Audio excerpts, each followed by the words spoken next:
Hello everyone, I hope you're all keeping well, healthy and happy. Several of you have asked me to comment on the situation with Lauren Southern having been detained and banned from entering the UK. Now, this is a topic I was hoping to getting around to addressing earlier, but unfortunately international events took my focus away from that, and so I have been occupied with more pressing matters. I did, however, speak previously about the fact that Brittany Pettibone, who is an American journalist, let us say, and commentator, and Martin Sellner, who is an Austrian activist, were prevented from entering the UK for reasons that I think were, frankly, bogus. The reasons that they gave, that is to say the border police who prevented their entry into the UK, was that they were going to be meeting with and speaking with Tommy Robinson, who is formerly of the EDL, who is an outspoken critic of Islamism, an outspoken critic of Islamic theology, which pushes this Salafist Wahhabist agenda, which drives people towards terrorism, which has inspired, in fact, even these Islamist grooming gangs, all these various nefarious and sinister activities which have been going on in the UK, the radicalization of people and so forth. He's obviously quite a vocal critic of that. So it is the right of any journalist, I would think, for someone who is a public personality to be interviewed, right, by anyone. But unfortunately, our government in the UK does not feel quite the same way about this. So I spoke about that. I made the point that it was a grave injustice. I made also the point that this would contribute towards more radicalization and not less, because once you start curtailing free speech, particularly for conservatives with a small c, then you're going to find that not only do the far left and the radical left and the radical Islamists become more emboldened, but also you're faced with the problem that the right feel so marginalized that they in turn become more radicalized with time as well. So you're running serious risks by doing these kinds of things. The same is true in some respects in the case of Lauren Southern, except this is considerably different, okay, and I'll explain why. Lauren Southern is not a hard right activist, or at least I certainly don't think she is, and folks that have spoken up against this banning of Lauren include people like Majid Nawaz, okay, yes, Katie Hopkins as well, Nigel Farage and so forth. Those personalities, obviously some people like them, some people don't. They're a little bit like Marmite in that respect.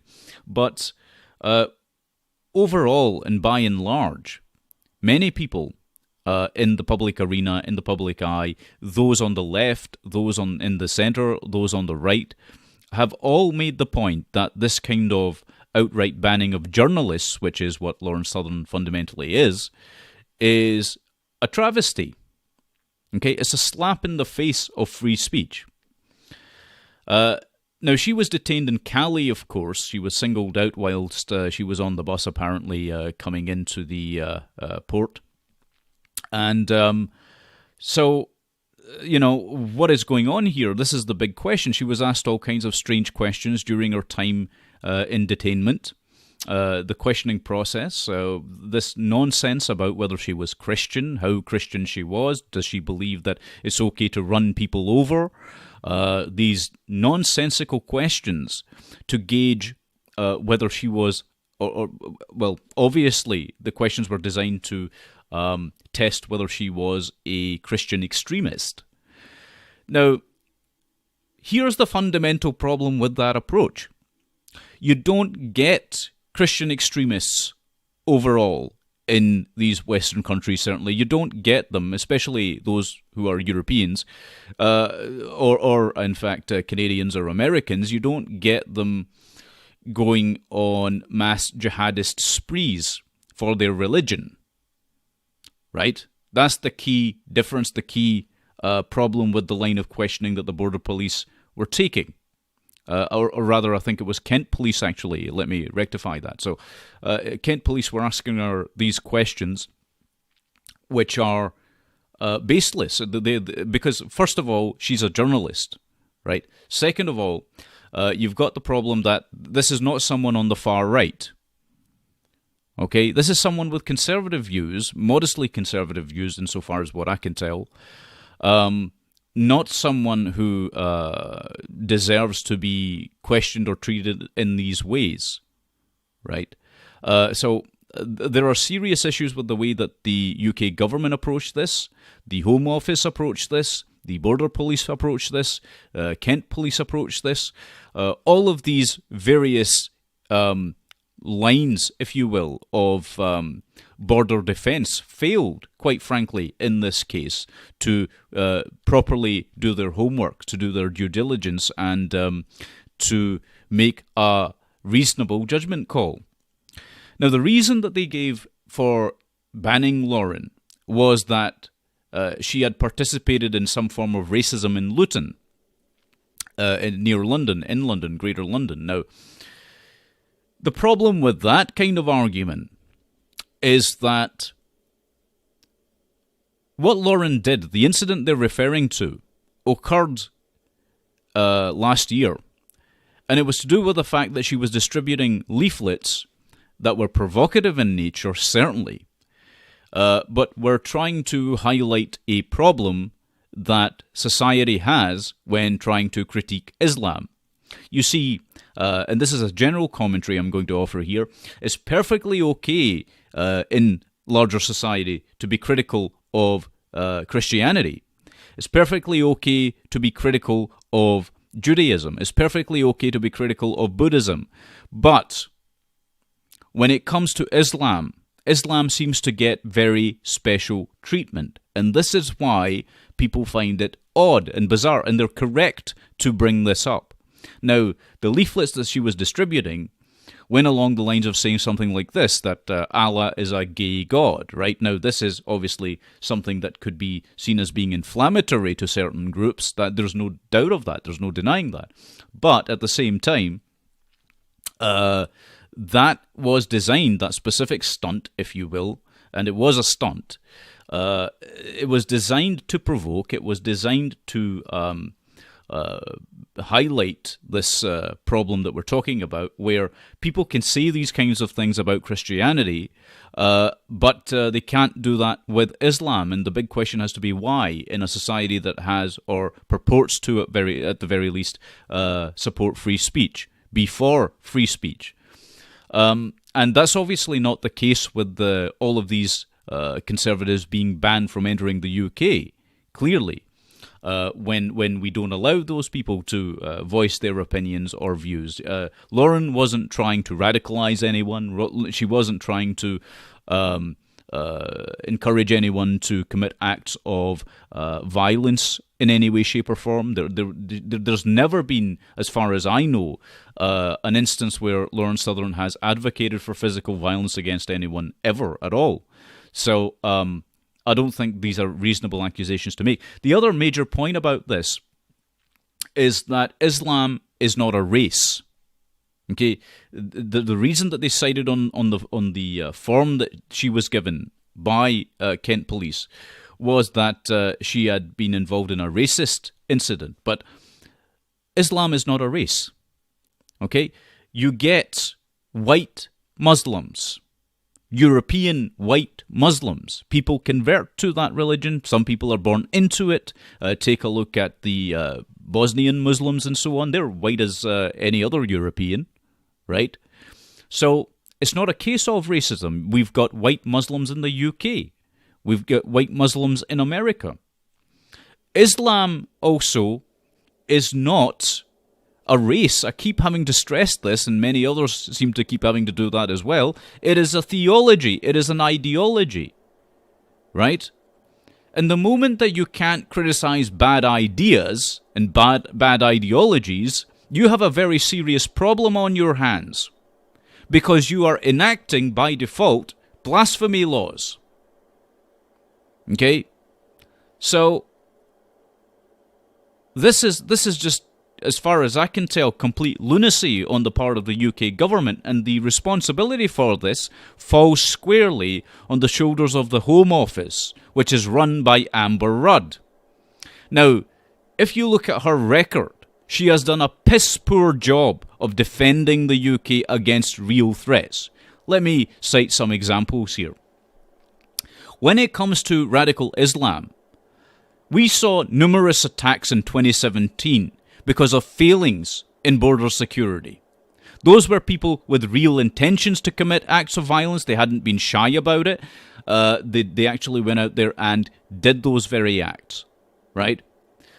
Say, for example, with the Manchester bombing, the individual who committed that act was known to the border police as being a threat, was known to the authorities as being a threat, was known to the intelligence services as potentially being a threat. Yet, those people are allowed into the UK. Similarly, we weren't able to prevent these Russian spies who came into the UK and were told they possibly poisoned Sergei Skripal. Right?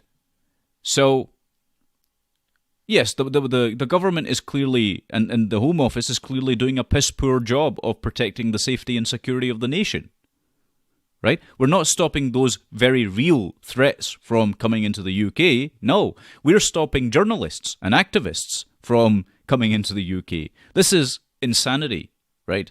It is a form of mental illness to think this is okay. It's not. It's a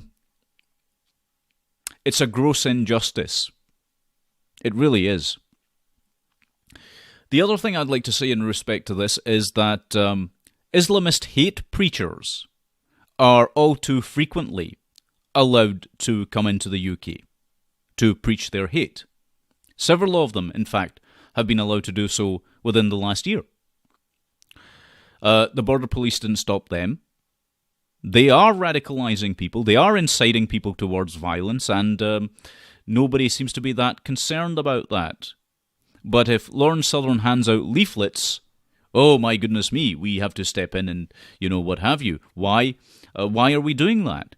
Because in that particular circumstance, we are... This is the thing that really bothers me about this, you see, is that we are actually helping enforce de facto blasphemy laws if we do things like this, if we keep doing things like this. And the problem is that this is not the first time the UK government has done something like this. Right? Pamela Geller was prevented from entering the UK. Robert Spencer was prevented from entering the UK. These are both critics of Islamist theology, Islamist doctrine, and yet they are not allowed to speak inside the UK. So if we keep going down this road, actually, scratch that. We're already down this road. The UK is already a police state where you can't exercise your free speech. Right? This can't keep happening. We've got people being arrested for tweets. We've got people being arrested for Facebook posts. The same thing's happening in Germany. How long can we keep doing this? That's my question. And, of course, this stunt by the government has drastically failed. And, in fact, it's backfired on them.